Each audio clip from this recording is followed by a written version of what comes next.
The joke left his lips before he had time to think, but the answer that came back changed the course of his life forever. Standing in a crowded downtown bar after another exhausting day of trying to survive as a single father, Rowan Mercer looked at the elegant woman seated alone near the window, her white cane resting against the table, and smiled awkwardly. "You're my blind date," he said playfully, hoping to lighten the heavy atmosphere that had settled over his heart for months. He expected a polite laugh, maybe even an annoyed expression. Instead, the woman turned toward him with a calm smile and replied, "Then perhaps fate finally decided to stop making us wait." Before we begin this unforgettable journey, take a moment to like this video, comment below, share it with someone who believes in kindness, second chances, and the power of unexpected connections, and subscribe to Heart Kindness Tales if you believe that even the darkest days can lead us toward beautiful beginnings. Rowan Mercer was 36 years old, carrying responsibilities that seemed far too heavy for one person to bear.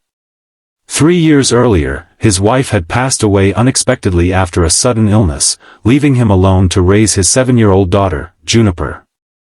Since then, every day had become a battle between grief, bills, long work hours, and trying to be both mother and father to a little girl who still slept with her mother's photograph under her pillow. Rowan worked as a maintenance supervisor for an apartment complex, waking before sunrise and returning home after sunset. His hands were rough, his back ached constantly, and his eyes always carried the exhaustion of a man who hadn't truly rested in years. Juniper was the only reason he kept moving forward. She had inherited her mother's bright curiosity and gentle spirit. She loved painting birds, collecting smooth stones from parks, and asking questions that Rowan often struggled to answer. At night, when she asked whether her mother could still see them from heaven, Rowan fought tears as he reassured her that love never disappeared, even when people did. Yet deep inside, he often wondered if he himself would ever feel alive again. Friends encouraged him to date, but Rowan refused. He believed his heart had already experienced its greatest happiness and deepest loss. He had no energy left to open himself to another person. Relationships felt impossible when his days revolved around school lunches, overdue bills, doctor appointments, and endless overtime shifts. One Friday afternoon, after learning that his rent would increase while his paycheck remained the same, Rowan felt overwhelmed. Juniper was spending the night at her grandparents' house, and for the first time in months, he allowed himself a few hours alone. He walked into a quiet bar near the river, not looking for company or conversation, only hoping to escape the silence that haunted his apartment. The place was peaceful, bathed in golden afternoon sunlight filtering through large windows. Soft piano music drifted through the room. Most customers were business professionals ending their workday early. Rowan sat at the counter, ordered a soda, and stared into the distance. That was when he noticed her. She sat alone near the corner window, dressed elegantly in a navy blue suit, her posture confident yet relaxed. Her dark hair was neatly tied back, and beside her rested a white cane. Despite her visual impairment, she carried herself with remarkable dignity. She seemed completely comfortable in a world that constantly underestimated people like her. Something about her presence fascinated Rowan. She didn't appear lonely. She looked peaceful, almost as though she had learned secrets about life that others spent decades chasing. Without thinking, and perhaps because he desperately needed to smile again, Rowan approached her table. The playful remark slipped out naturally. "You're my blind date." Her response stunned him. Then perhaps fate finally decided to stop making us wait. For a moment, Rowan stood speechless. Instead of being offended, she laughed softly, a laugh filled with warmth rather than bitterness. She introduced herself as Celine Whitmore. Within minutes, Rowan discovered that Celine was unlike anyone he had ever met. At 41 years old, Celine was the founder and CEO of a rapidly growing technology company specializing in accessibility software designed for people with disabilities. Despite losing her vision entirely at the age of 16 due to a rare genetic condition, she had built a multi-million-dollar business dedicated to helping others overcome barriers society placed before them. Yet wealth had not protected her from loneliness. Success had attracted investors, business partners, and admirers, but very few genuine friends. People often treated her as an inspiration rather than a person. Some pitied her. Others admired her achievements while overlooking the emotional struggles hidden beneath her confident exterior. She confessed that she occasionally visited that bar because it was one of the few places where people simply spoke to her like a normal human being.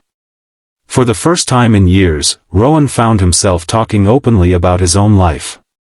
He shared stories about Juniper, about losing his wife, about feeling like he was constantly failing despite trying his hardest. Celine listened carefully. She never interrupted. She never offered empty motivational phrases. She simply listened. And somehow, being heard felt like medicine Rowan didn't know he needed. Over the following weeks, they continued meeting. Sometimes they met for coffee during lunch breaks. Sometimes Rowan brought Juniper along to the park. To his surprise, Juniper adored Celine immediately. Unlike adults who often spoke gently around children dealing with loss, Celine treated Juniper with honesty and respect. She asked about her paintings, encouraged her creativity, and even learned how to identify colors through Juniper's enthusiastic descriptions. One afternoon, Juniper asked Celine if she was sad because she couldn't see. Celine smiled and answered thoughtfully. She explained that losing her sight had been painful, but she had learned that people often focused too much on what they lacked and too little on what they still possessed. She could not see sunsets, but she could feel sunshine on her skin. She could not watch birds fly, but she could hear their songs. She could not recognize faces visually, but she remembered voices with extraordinary precision. Juniper hugged her tightly. Rowan watched the moment quietly, feeling something inside his heart begin to heal. But healing never happens without fear. As their friendship deepened, Rowan struggled with feelings of inadequacy. Celine lived in a beautiful home, managed a successful company, and traveled internationally for conferences. Rowan repaired leaking pipes. He worried constantly about money. His old truck made strange noises every morning. He wore the same jackets year after year. He feared that eventually Celine would realize she deserved someone more accomplished, someone who could match her lifestyle and social status. One evening, after accompanying Celine home from dinner, Rowan finally admitted his insecurities. He confessed that he felt embarrassed standing beside someone so successful. Celine became silent. Then she said something that remained with Rowan forever. She explained that blindness had taught her to recognize people through their hearts rather than appearances, job titles, or bank accounts. She reminded him that while others saw her achievements, few understood the loneliness hidden behind them. People admired her company but rarely asked if she was happy. Investors celebrated profits but ignored the sleepless nights she spent wondering whether she would ever have a family. She told Rowan that Juniper's laughter meant more to her than another business award. She admitted that watching Rowan fight every day for his daughter inspired her more deeply than any motivational speaker ever had. For the first time since losing his wife, Rowan allowed himself to believe that he was worthy of happiness. Months passed. Celine gradually became an important part of their lives. She attended Juniper's school art exhibition. She helped fund accessibility improvements at the local community center. She established scholarships for children who had lost parents. But not everyone supported their relationship. Some people accused Rowan of pursuing Celine because of her wealth. Others questioned why an accomplished CEO would choose an ordinary maintenance worker. The criticism hurt. Rowan considered walking away. He feared becoming a burden to Celine's reputation. Yet Celine remained unwavering. She had spent years allowing society's opinions to dictate her emotional boundaries. She refused to let that happen again. She reminded Rowan that people always create stories when they cannot understand genuine love. What mattered was truth. And the truth was simple. She loved the man who packed school lunches before sunrise. She loved the father who stayed awake helping Juniper through nightmares. She loved the person who made jokes in bars without realizing that destiny was listening. Eventually, Celine invited Rowan and Juniper to accompany her during a company event celebrating the 10th anniversary of her business. Hundreds of guests attended. Executives, investors, journalists, and community leaders filled the grand ballroom. During her speech, Celine surprised everyone. Instead of discussing profits or expansion plans, she spoke about human connection. She shared the story of meeting a single father who believed his life was already over. She explained how his kindness reminded her that success means little without people to share it with. Then, before an audience of hundreds, she reached for Rowan's hand. She thanked him for showing her that love doesn't arrive according to schedules, expectations, or social status. Sometimes it arrives disguised as a joke. Sometimes it arrives carrying grief. Sometimes it arrives exhausted, uncertain, and afraid. But when it is real, it transforms everything.